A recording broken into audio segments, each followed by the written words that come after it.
اللهم صل على محمد كما تحب وترضى له.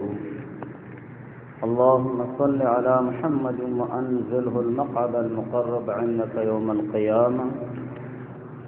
جزا الله عنا محمدا صلى الله عليه وآله وسلم ما هو أهله. رب اشرح لي صدري ويسر لي أمري واحلل عقدة من لساني يفقهوا قولي. سامعین محترم، جمعے کا مبارک دن ہے. سخت گرمی اور شدید گرمی یہ دوزخ کے سانس لینے کی وجہ سے ہوتی ہے. جس وقت دوزخ سانس لیتی ہے، 2 مرتبہ حدیث میں آیا ہے کہ دوزخ کو سانس لینے کی اجازت دی گئی ہے، ایک گرمی میں اور ایک سردی میں.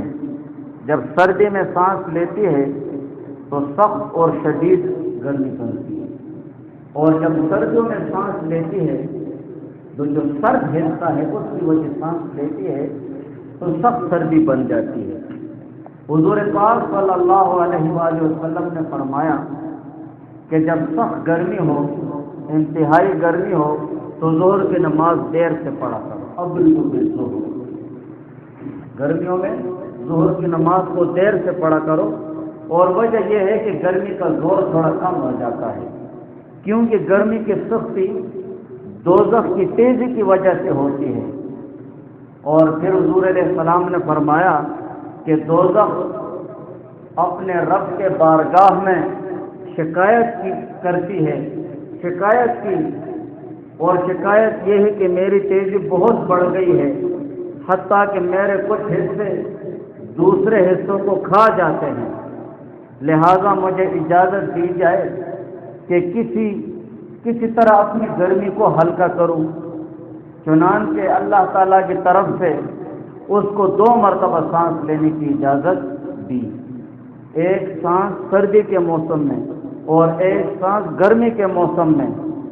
لہذا گرمی جو تم محسوس کرتے ہو دوزخ کی گرمی کا اثر ہے. یعنی جو سانس کے ساتھ باہر آتی ہے، اور سخت سردی جو محسوس کرتے ہو دوزخ کے سرد حصے کا اثر ہے. تو یہ جو سخت گرمی ہے یہ دوزخ کے سانس لینے کی وجہ سے ہے. اور مسلم شریف کی ایک روایت ہے کہ دوپہر کو روزانہ دوزخ کو دہکایا جاتا ہے، خوب اس کو گرمایا جاتا ہے. تو جب دوزخ کے سانس لینے کا یہ اثر ہے اور اس کی سخت گرمی بنتی ہے تو ہم مومن مسلمانوں کو سوچنا چاہیے. فَاتَبِعُوا يَا أُولِي الْأَبْصَارِ، اے عقل والو عبرت حاصل کرو اور سوچو کہ جب ہم اس تھوڑی سی گرمی کے لیے ہم برداشت نہیں کر سکتے ہیں، تھوڑی سی گرمی کو جو جہنم صرف سانس لیتی ہے، سانس لینے کے اثر کی وجہ سے، اور سخت سردی کو برداشت نہیں کرتے ہیں، تو خدا نہ خواستہ جو اس دوزخ میں جائے گا تو اس کا کیا حشر ہوگا. اس دنیاوی تھوڑی سی گرمی کے لیے اور تھوڑی سی سردی کے لیے ہم کتنا بندوبست کرتے ہیں، کتنے انتظامات کرتے ہیں، ہم برداشت نہیں کر سکتے.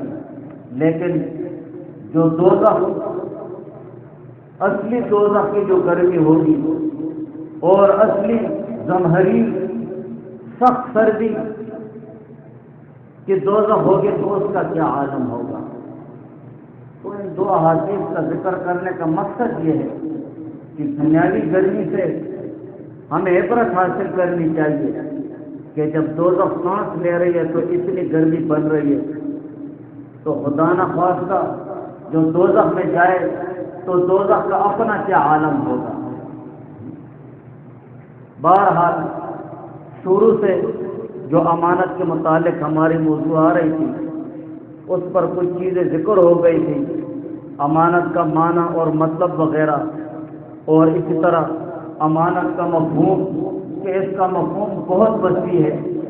جس چیز کے متعلق اور جس کام اور جس بات کے متعلق آپ پر بھروسہ کیا جائے اس کو پورا اپنے مالک کو پہنچانا، ادا کرنا، پورا کرنا، یہ امانت ہے۔ اور پھر امانت کی کئی قسمیں ذکر ہو گئی ہیں کہ جان یہ امانت ہے انسان کی۔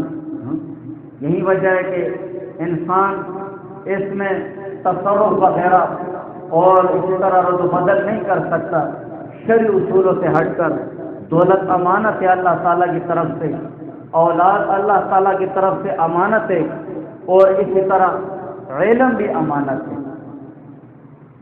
علم یہ اللہ تعالیٰ کی صفت ہے کہ وہ علیم ذات ہے، عالم ذات ہے، اور یہ جن لوگوں کو اللہ تعالیٰ کی طرف سے علم دیا جاتا ہے وہ عالم بنتے ہیں اور دینی علوم حاصل کرتے ہیں، تو یہ علم ان کے پاس امانت ہے۔ اور اس امانت یہ ایک ایسی امانت ہے، اور اسی طرح یہ علم انبیاء کی وراثت بھی ہے جو اللہ تعالیٰ اپنے خاص اور مخصوص بندوں کو عطا فرماتے ہیں۔ جب یہ علم اللہ تعالیٰ کسی خاص بندے کو عطا فرماتے ہیں تو یہ اس کے پاس امانت ہے۔ اب اس کی کچھ ذمہ داریاں ہیں۔ سب سے پہلی ذمہ داری تو اس علم کے متعلق یہ ہے کہ وہ عالم خود اس پر عمل کرے، عالم بعمل ہو، خود اس پر عمل کرے، اپنی زندگی میں اس علم کو لائے اور اس علم کی روشنی میں اپنی اولاد کی تربیت کرے، اور اس علم کی روشنی میں اللہ اور اللہ کے رسول کے احکامات کی بجوری کرے۔ اور دوسری ذمہ داری اس کی یہ ہے کہ یہ علم آگے پہنچانا ہے، یہ علم اللہ تعالیٰ کی مخلوق کو پہنچانا ہے، ان لوگوں کو پہنچانا ہے جو بے خبر ہیں، ان لوگوں کو خبردار کرنا ہے، اور جو لوگ غفلت میں پڑے ہوئے ان کو غفلت سے نکالنا ہے، اللہ تعالیٰ کے احکامات ان کو پہنچانا ہے، حضور علیہ السلام کے تعلیمات اور سنت طریقے ان کو پہنچانا ہے، اور صحیح ایمانداری کے ساتھ پہنچانا ہے۔ یہ نہیں کہ علم عالم حق بات کو اور سچ بات کو کسی دنیاوی غرض سے یا سرمایہ داروں کے دباؤ سے یا حکمرانوں کے دباؤ سے یا اور کسی ایسے دباؤ سے وہ علم کو چھپائے، قرآن اور حدیث کے احکامات کو چھپائے اور حضور علیہ السلام کے تعلیمات کو چھپائے تو یہ مجرم ہوگا، یہ علم کے اس عظیم الشان امانت میں خیانت کرنے والا ہوگا۔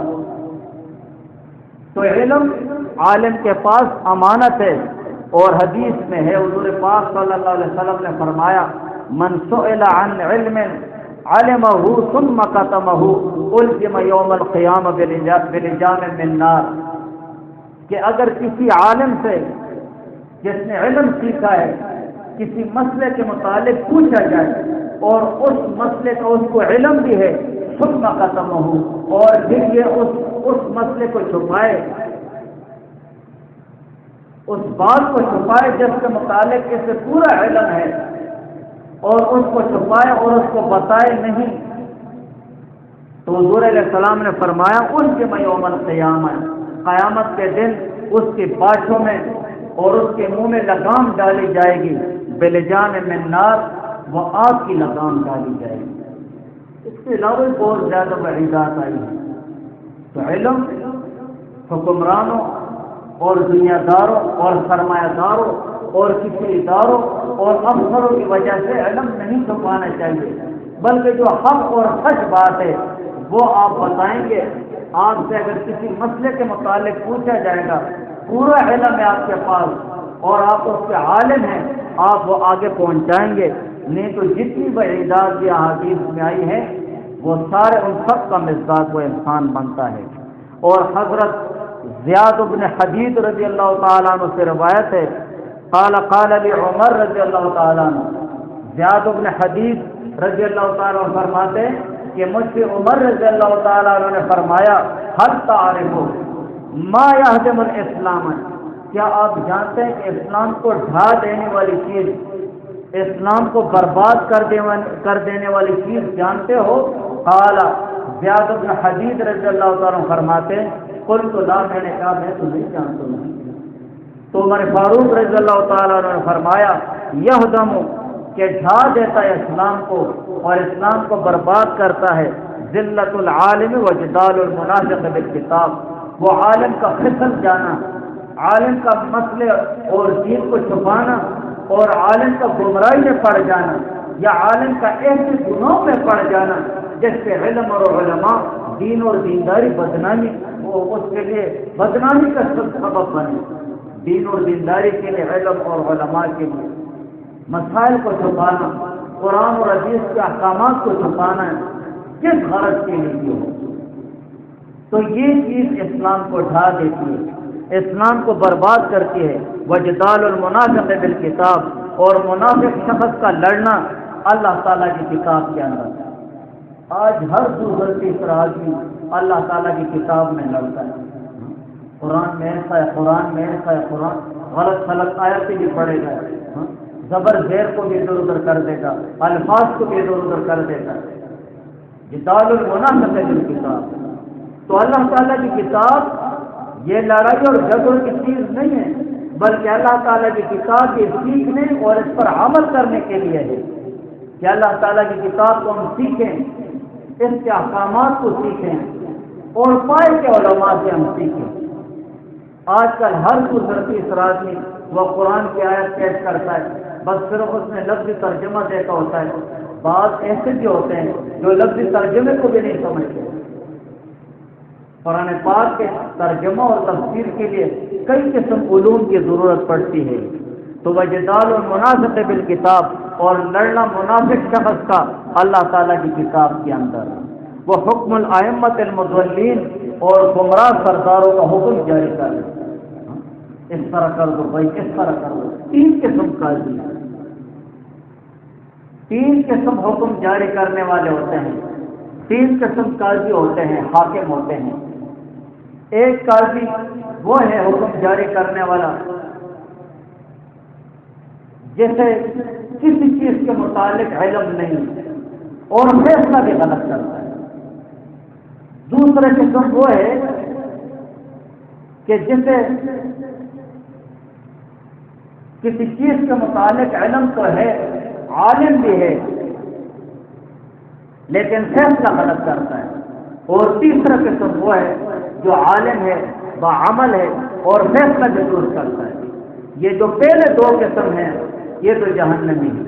یہ آخری دو قسم ہے، عالم بھی ہے، علم جانتا بھی ہے اور قاضی بھی ہے، فیصلہ بھی صحیح کرتا ہے، اسے اللہ تعالیٰ اجر و ثواب دیں گے، یہ جنتی ہے۔ آج ہم میں سے ہر ایک شخص فیصلے والا بنا ہوا ہے، حکم بنا ہوا ہے، ثالث بنا ہوا ہے، کہیں پر ثالث بن جاتے ہیں، کہیں پر حاکم بن جاتے ہیں۔ آج دیکھو دنیا داری کے حوالے سے ہمارے جتنے بھی وہ حکمران ہیں وہ علم سے بھی نہیں جانتے لیکن احکامات جاری کرتے ہیں، یہ غلط ہے۔ حکم الائمۃ المضلین، گمراہ ہیں اور وہ حکم جاری کرتے ہیں، خود بھی گمراہ ہوتے ہیں، دوسروں کو بھی گمراہ کر دیتے ہیں۔ اللہ تعالیٰ کی کتاب سے خود بھی بے خبر ہوتے ہیں اور دوسروں کو بھی بے خبر کر دیتے ہیں۔ آپ دیکھتے ہیں عام معاشرے میں بھی احکامات جاری ہوتے ہیں، اگر کہیں پر ایسی صلح صفائی کرنا چاہتے ہیں تو اس میں بے جا کسی پر تاوان ڈال دیتے ہیں۔ تعزیر بالمال جسے کہتے ہیں، مال کے ذریعے تاوان لینا ہے، یا بے جا فیصلہ ہو جاتا ہے۔ اس طرح فیصلے نہیں ہوتے، قرآن اور حدیث کے مطابق فیصلہ کرنا چاہیے۔ ہاں جو لوگ قرآن اور حدیث کی زبان نہیں سمجھتے ہیں تو ان کو ڈنڈے والے لوگ آگے ہو جائیں اور علماء کی سرپرستی میں فیصلہ کریں، بیٹھو بھائی فیصلہ کریں، سب کو بات مانیں گے۔ بہرحال وہ حکم الائمۃ المضلین اور گمراہ سرداروں کا حکم جاری کرنا، یہ تین چیزیں ہیں، ذلت العالم، عالم کا پھسل جانا، گمراہ ہو جانا، غلط فیصلے اور غلط مسائل بیان کرنا، اس کی وجہ سے دین برباد ہو جاتا ہے۔ اور منافق لوگوں کا قرآن میں لڑنا، اس سے بھی دین برباد ہو جاتا ہے۔ اور اس طرح گمراہ جو حکمران ہوتے ہیں، گمراہ سربراہ ہوتے ہیں، گمراہ سردار ہوتے ہیں، ان کا حکم جاری کرنا۔ اور یہ تو مشہور مقولہ ہے، ذلت العالم ذلت العالم، ایک عالم کا پھسل جانا، ایک عالم کا گمراہ ہو جانا، وہ پورے عالم کا گمراہ ہو جانا، پورا عالم گمراہ ہو جاتا ہے۔ اور آج کل تو بہت آسان ہو گیا، اگر کسی کو ایک چیز سمجھ میں نہ آئے تو آج کل تو میڈیا کا دور ہے، کتنے ایسے مسائل ہیں، ایسی باتیں ہیں جو اپنی پبلکسٹی کہتے ہیں خود کو مشہور کرنے کے لیے اور دیکھنے والوں کے تعداد بڑھانے کے لیے اور اپنے لیے پیسہ بڑھانے کے لیے غلط بات دے دیتے ہیں میڈیا پر، پوری دنیا میں وہ چیز مشہور ہو جاتی ہے، لاکھوں کھربوں لوگ جو اسے دیکھتے ہیں اس کا کریڈٹ بڑھتا ہے، اس کے ویوز بڑھتے ہیں، اس کے پیسے بڑھتے ہیں، حالانکہ اسے تو اس چیز سے پرواہ نہیں ہوتی ہے کہ دین برباد ہو رہا ہے یا مسلمان برباد ہو رہا ہے۔ ایسے کتنے لوگ ہیں، اور بعض ایسے بھی ہیں جو سمجھدار عالم بعمل ہوں گے وہ بھی یہ کام کر جاتے ہیں۔ تو ذلت العالم ذلت العالم، وہ عالم کا پھسل جانا عالم کا پھسل جانا ہے۔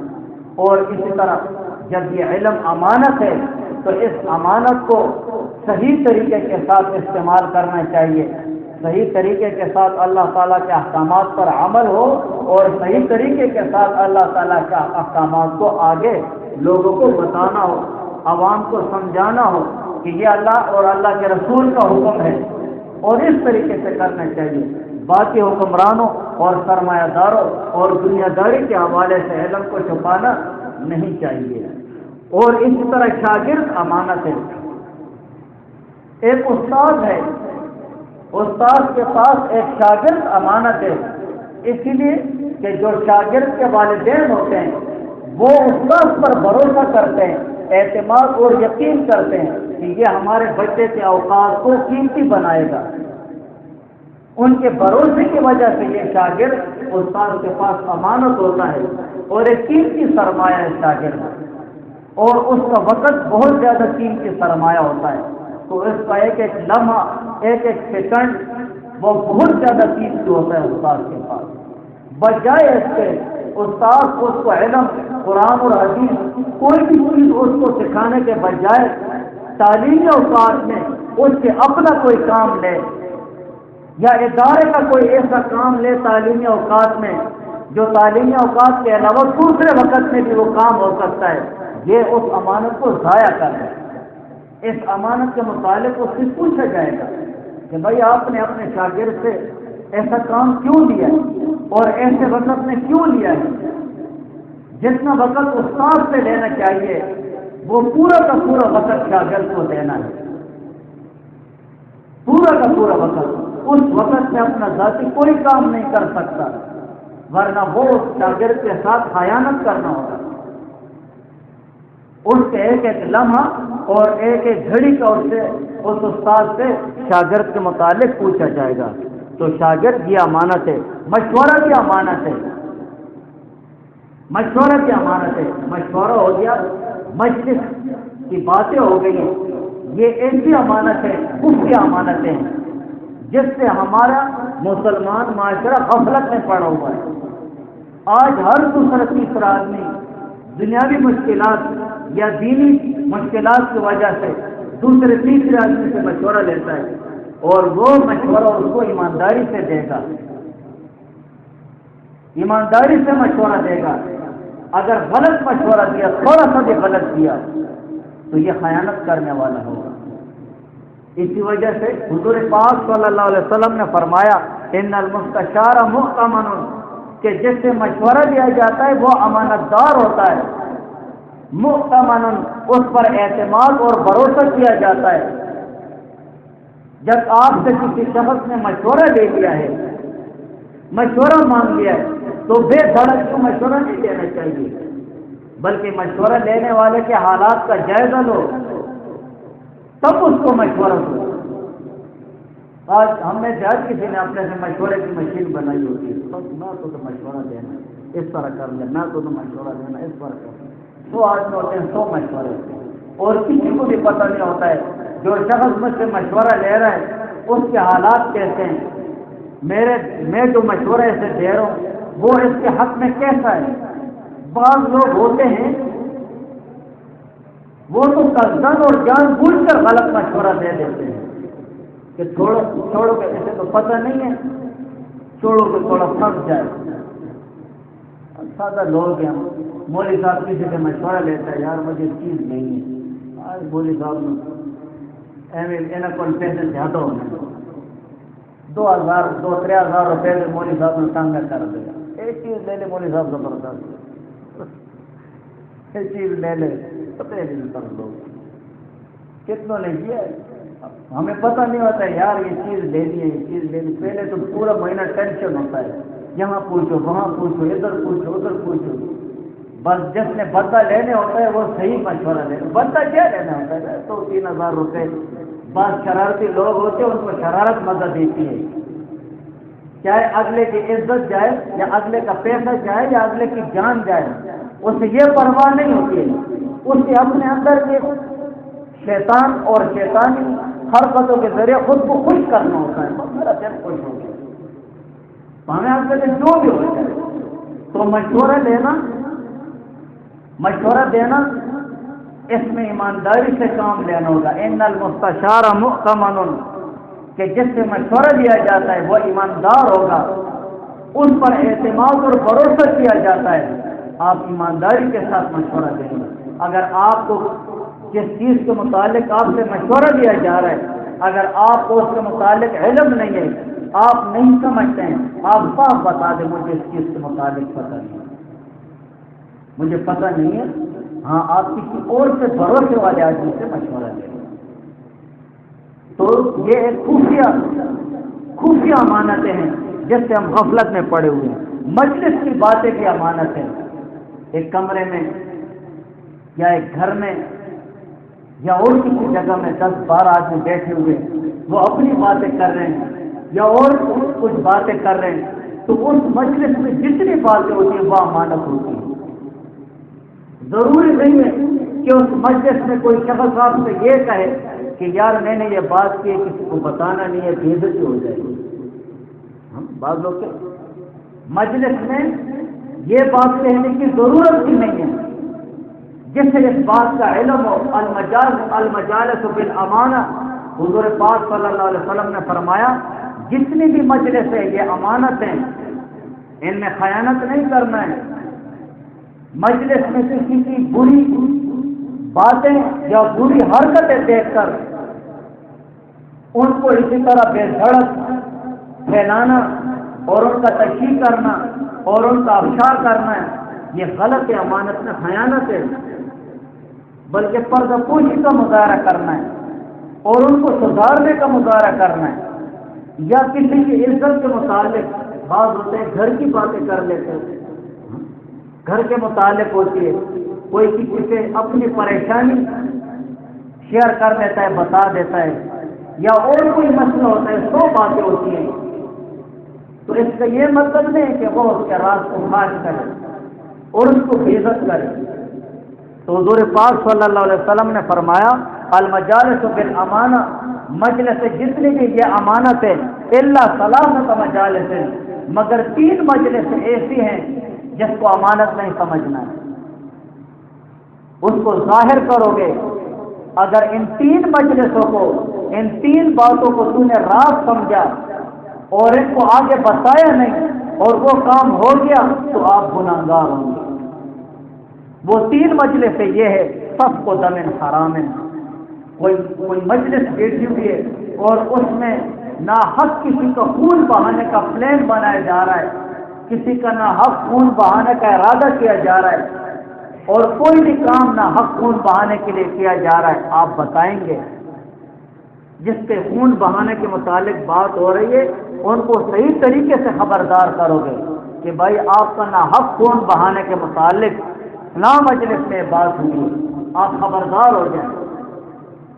اگر آپ خون کرنے والوں کا نام نہ لیں تو وہ الگ بات ہے, لیکن آپ یہ بتائیں گے کہ خبردار ہو جاؤ, آپ کے بارے میں اسی طرح پلان ہو رہا ہے اور اسی طرح مشورہ ہونے والے کا ارادہ ہو رہا ہے.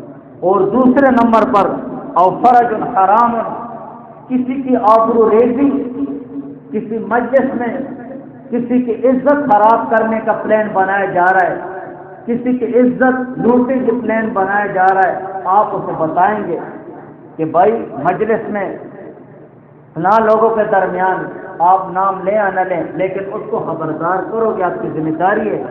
مسلمانی کا تقاضا یہ ہے کہ ایسے نہ ہو کہ آپ چپ رہ جائیں اور نہ حق اور بے جا کسی کی بے عزتی نہ ہو جائے۔ عزت تو ایک بار چلی گئی، چلی گئی، عزت تو نہ کمائی جاتی اور نہ خریدی، اور تو عزت منتشا ہو تو ذل منتشا ہو، یہ تو اللہ تعالیٰ کی دینے والی چیز ہے۔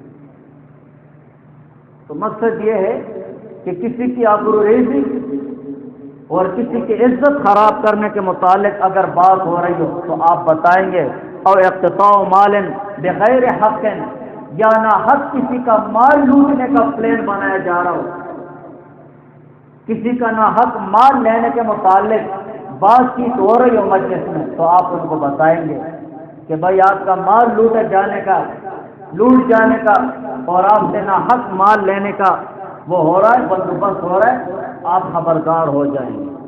تو ایک مومن کے لیے مناسب نہیں کہ وہ کسی مجلس میں لوگوں کو کوئی برا کام کرتے دیکھے یا بری بات کرتے ہوئے سنے اور وہ ان کی بدعملی کا چرچا کرتا پھرے، یہ درست نہیں ہے۔ البتہ یہ 3 مجلسیں ایسی ہیں کہ ان میں کی جانے والی برائیوں کا چرچا کیا جا سکتا ہے۔ چرچا کرو گے تاکہ یہ برائی سے بچ جائیں، اور وہ جو راز ہے تو وہ افشاں کر دیا جائے اور دوسروں کو بتا دیا جائے کہ بھائی مجلس میں اسی طرح بات ہو رہی ہے، آپ خبردار ہو جائیں۔ اور اسی طرح راز کی بات امانت ہے، خصوصاً بہرحال اللہ تعالیٰ عمل کرنے کی توفیق عطا فرمائے۔ دعا